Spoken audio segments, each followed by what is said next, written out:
They also have a black American janitor at the Washington Market Park on Chambers and Greenwich. He's also trying to get me deported. He always tries to get me in a fight. He's going to be there today at 8 a.m. That's why I avoid. No, it gets to work early today, Saturday and Sunday. That's why I avoided him to come here. Now they notice I was trying to avoid him at downtown Lower Manhattan. I came across 42nd Street and I avoided that police. So either way, they want to get to be deported or harmed. They say this whole church says he wants certain immigrants deported right away. They say some immigrants beat up the police in 42nd Street here. So anytime there's any trouble in this country, I'm the scapegoat. My mother's been killed. Her daughter's famous and its owner for insurance fraud. Her daughter's Bologna and Flora. And so I couldn't get no help. Since 2015, I've been trying to get our daughters to be held accountable. Nobody will help me in this country. And they said recently, some days ago, some immigrants in the homeless shelter beat up police. And I knew I was in trouble around 42nd Street here. So I was trying to avoid the black American janitor. He always attacks me when I try to use the bathroom. Like he's trying to get me set up for violent deportation. And I knew some immigrants beat up the police. They could get me beat up in Lower Manhattan and claim I'm part of the immigrants beating up police. They say I'm part of the new wave of immigrants. That's how I was trying to avoid him. And the notice I was trying to avoid him on Lower Manhattan is at the Washington Market Park. He always attacks me in the bathroom there. Wouldn't let me use the bathroom. So I came here. And they were blocking my way. There was a black American female. She brought her cards also. She was walking ahead of me. And some black females were coming with the orange uniform on out of the bathroom. And as soon as I said that, the police came back in the door. So everybody has to leave. The janitor wants to quit. I said, you never used to do this. So early in the morning, the bathroom opens at 5 a.m. And it's barely 8 a.m. right now. Everybody has to leave it, and everybody was scared away. And they will isolate me because they know it's very hard for me to get up and quickly leave. I think there were still some people in there that were just lying. Everybody left. Like 2 stores were still closed. So when they see I have no witness left, can come do their job and start provoking me like I'm a prisoner. So I was, accusing this Ocho earlier this year and last year that she left some National Guard at the World Trade Center, and they will always come create intimidating presence when I try to use the bathroom at the World Trade Center. And they needed those National Guard in Buffalo last year. There was a snowstorm in which a black American nurse got killed, 23 years old. She went to work and she was trying to flee to go home in Buffalo early, and she got caught in the snowstorm. She called 911. And they told her to wait in the snow in the car, that somebody's going to come and help her, but the National Guard weren't in Buffalo. Ocho left them in New York City at the World Trade Center. And they were creating an intimidating presence in that World Trade Center. Like somebody was trying to get me deported, and anytime I go to the bathroom at World Trade Center, they have civilians that start a fight with me. And if I call the police or they bring the police wouldn't help me. And then they'll be bringing the National Guard, in the bathroom. It's quite an intimidating presence. I said they needed those National Guard in Buffalo because of the snowstorm. And I said they don't know why Ocho left them there in World Trade Center. And I said this black American nurse would have survived if Ocho had moved those National Guard from World Trade Center to Buffalo in time of the snowstorm early, so they could save that black American life. They said so many people died because of that. So I'm trying to expose this Ocho, and they say she has a history of being anti-immigrant. She said undocumented immigrants shouldn't get driver's license in New York. This was early in her political career, but now she says she's now more moderate. But it's like she's going back to be extremism, and she's the governor, and somebody's setting me up to get me arrested. So they have people trying to arrest me and and put me in psych ward or something, and deny me justice forever or get me deported forever. So Twitter, Black Lives Matter America, please. You can't let Ocho. I also contacted Eric Adams. He's the black American mayor of New York City, that he should help me with a hotel room, because under the law in New York, anybody vacated. I was vacated from a basement apartment with my mother in 2010. Eric Garner was helping me and my mother with the court papers. The NYPD choked him dead. I recorded Eric Garner before they killed him in 2014. He told me his name is Eric Garner is going to help him with my court papers against the police. And they went and choked him dead. I was also under FBI surveillance because I used to have an immigration case in 2000. My mother had a green card. I had a green card stamp in my passport, but the immigration arrested me, for saying children are not welcome in America with their green card or with their parents, And it's just because I'm a black life and a foreigner, I've just been through it. Then there was this other stuff with my mother's daughters also. They were out of control. They were feigning mental illness on my mother. My mother said they were jealous because I was suing the police and they were gonna go killed while trying to help me. And they believed I was going to get a lot of money. I was suing the police for removing my mother from my home on Staten Island. So my mother said, they were very jealous. So when my mother fell sick, I went to Bellevue. They told the doctor to put her in the psych ward. They wanted to have power of attorney over her. And declare her mentally ill. So that any money, because it was me and my mother that was removed from our home on Staten Island. So if I won my lawsuit against the police, then I believe they were trying to get the money, because my mother would have also qualified for money because we were both victims, and they were able to claim that she was mentally ill, and then they can get all the money for themselves. And my mother also said they were also into some insurance fraud scheme, my daughters. So I don't know, if they also got insurance money after killing her, because when they lied on her on her while she was getting treated in Bellevue Hospital that she had mental illness also. Even with my mother wasn't mentally ill, I was talking with her while she was in the hospital, and she was saying our daughters are into insurance policy fraud, and they were talking to people in Nigeria that were very adversarial to my mother, tried to kill my mother. Me and my mother testified in the United States Immigration Court for my asylum hearing.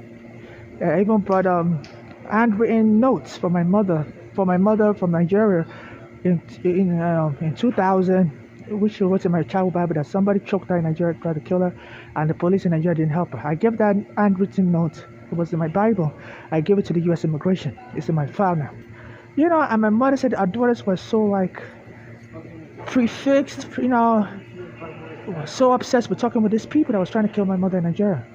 And she was talking to them on the phone. They were our daughters, Bolani and Flora. They were calling these people in Nigeria from America. And then when my mother fell sick, went to Bellevue Hospital.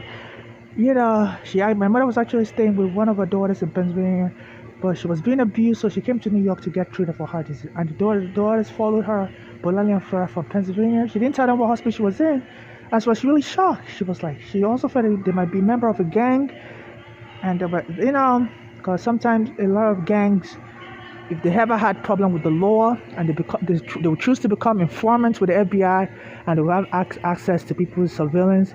And I was under FBI watch since 2000. When the immigration arrested me, said children are not welcome in America, they sent my fingerprints to the FBI. So I guess, they were able to trace me.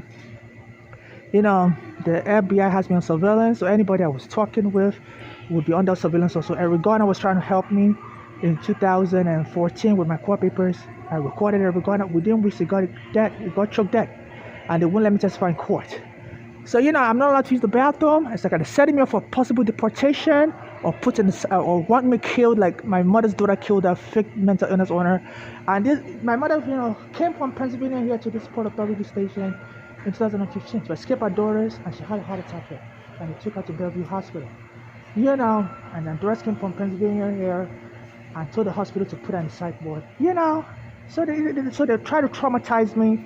And they said, and recently some immigrants beat up the police, which happens in America when people when they're arresting people. Sometimes those people turn violent. I'm not a violent person, so why they're trying to set me up with every anything bad that happens now, they try to recreate it around me.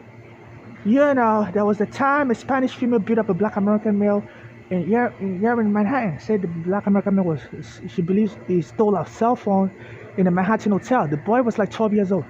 The boy's father joined in to save the boy's life. And I went to use the bathroom in Lower Manhattan, Pier 25. And a Spanish female also came with a Black American male. Somebody said I stole her cell phone. She left in the bathroom.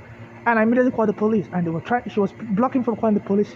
She said she didn't want me to call 911. That she doesn't want it she doesn't want the matter to go to 911. And which is a crime to try to block me from calling 911. And she almost got me hit by cars, and the police came. They told me they're not going to report it also, that they just want to take me to the psych ward. At that time, Eric Adam had just become mayor, and he was friends with Ocho. So as an African transsexual, I'm being denied justice, and all this hanky-panky around me, whereby they're setting me up for forced arrest or beat up by the police, because I have evidence that my friend Eric Garner was killed wrongfully while he was trying to help me with court papers in 2014. And my mother was also killed wrongfully in Bellevue Hospital. Our daughters here in America, Bolani and Flora, feigned mental illness on her.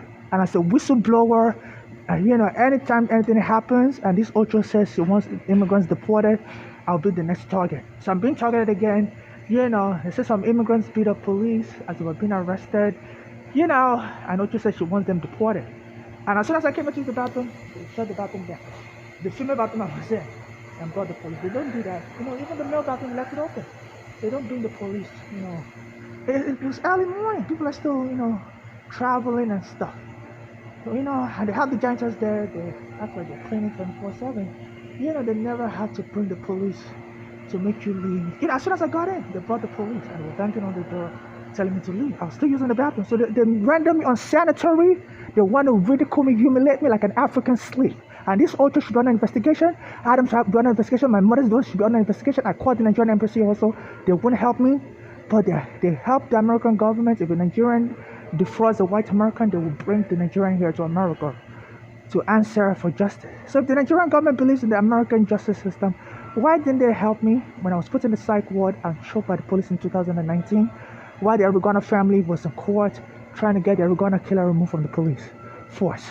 Because he killed Arigona, the Arigona killer killed Arigona in 2014, but they said by law, it's very hard to remove a police officer, even that kills somebody from the job. He has to be allowed to finish his job and get pension. So the Arigona family took the matter to court in 2019, 5 years after they killed Arigona. And as the case was going on in July 2019, the police was having me jumped and on Bay Ridge and 4th Avenue. I was threatening earlier that morning on July 20, 2019 that I was done. I was trying to use the bathroom at the MTA subway station in Prospect Park. And they had somebody harass me in the bathroom that day. And an MTA worker told me, "You're done today." And I've been threatened by some MTA workers that you're going to be robbed of all of your things. And you see what's going to happen to you. Anytime I try to use the bathroom for customers, they won't let me use the bathroom. Yeah, I'm homeless. I've been homeless for 13 years. They're supposed to put me in a hotel room because I was removed from my basement apartment by the NYPD. Even my mother, when they removed us from our home, the NYPD came to remove us from my basement apartment unlawfully without a court order. Within 5 minutes, my mother went on WB11 News and said the NYPD is terrorizing black lives and foreign lives. And then a former NYPD commissioner that went to prison for something else said some people have loser children in the basement. And since then, my mother was getting followed. Arigona that was trying to help us was getting followed and harassed. And Arigona's life was, as it was being choked, was enough is enough. His family then said he was referring to that it was suddenly getting followed. And he believed those people were working for the NYPD, and they choked him dead. Now this Ocho is become governor, and she says she wants immigrants deported, which is an outreach. A governor's not supposed to interfere with the justice system and say they want people deported, because that's left to the immigration court to decide, if someone beats up the police, if the case is severe enough, and now, and she's devaluing immigrants, and people believe if they can get you to fight the police, they can get you deported. So now I'm being denied access to the bathroom, they're rendering me unsanitary, and they want to make me have diarrhea, dysentery, and die of unsanitary condition. Because they keep bringing the police to harass me, and people to harass me, don't let me use the bathroom. So I'm being treated like a slave. Like 500 years ago, Africans were brought as slaves, and the human rights community is not helping me. My mother used to volunteer with the Daily News. She used to help them with the citizenship drive. I think she even took a picture with Bloomberg while she was alive. She helped the Daily News with citizenship drive. She marched for Arigona. She was a civil rights activist. And since she's been killed, I was put in a psych ward on July 2019 as the Arigona family was taking the NYPD back to court, wanting the Arigona killer to be removed from the police force. 5 years after they killed Arigona, and the police helped me up. They brought a guy where I normally see that on Bay Ridge and 4th Avenue around 8 p.m. on July 20, 2019. I was rubbing his hand on my body. Without my permission, I would always come there and rub his hand on my head and body, and I told him to stop doing that. And he came back to do it. Trump was doing immigration raid on immigrants back then. So I was so vulnerable, and he came, and I told him to stop it, and the police came and knocked me on the ground and was choking me. So you can watch the video on Twitter, And I reached out to the Daily News while I was in psych ward, and they promised to help me investigate, and they just leave me out in the cold. They never helped me, file complaints with the higher authorities that I was wrongfully set up in July 20, 2019, while the Arigona family was in court trying to get the Arigona killer removed from the police force. The NYPD set me up and choked me down on Bay Ridge and 4th Avenue, and Finn mental illness on me, and once I dumped me in the psych ward. You can watch the video of me being choked, in my Twitter page. So this is what is going on. I'm being denied access to the bathroom, and I'm being jumped and ridiculed. So they're creating a very intimidating presence, So, and contrary to the Daily News, New York Daily News, they appear to be pro-immigrant rights, and my mother volunteered to work for them for the citizenship drive. She always bought the Daily News every day for 50 cents. I think it was 50 cents back then. I know that she's dead. I contacted her from the psych ward that was being put in the psych ward wrongfully. At the time, I also was suing the Bellevue Hospital for putting my mother on the cycle and allowing her daughters to abuse her for insurance policy money. Because my mother said her daughters were very jealous, Bologna and Florida, that I had a lawsuit against the NYPD, and they felt I was going to get money. So they were trying to get my mother, even though she was having a heart problem, put in the psych ward so they can get power of attorney over her. So any money that my mother would qualify for will go to them. They will be in charge of her. And they knew that could kill my mother, putting her in the psych ward. So I think they filed the insurance policy on her and got, they wanted to make sure they got money either way, dead or alive. They wanted to get money. So I believe they got insurance policy money because my mother was saying they were into insurance policy for the WhatsApp. So my life is not safe. I'm being threatened. So this was going on.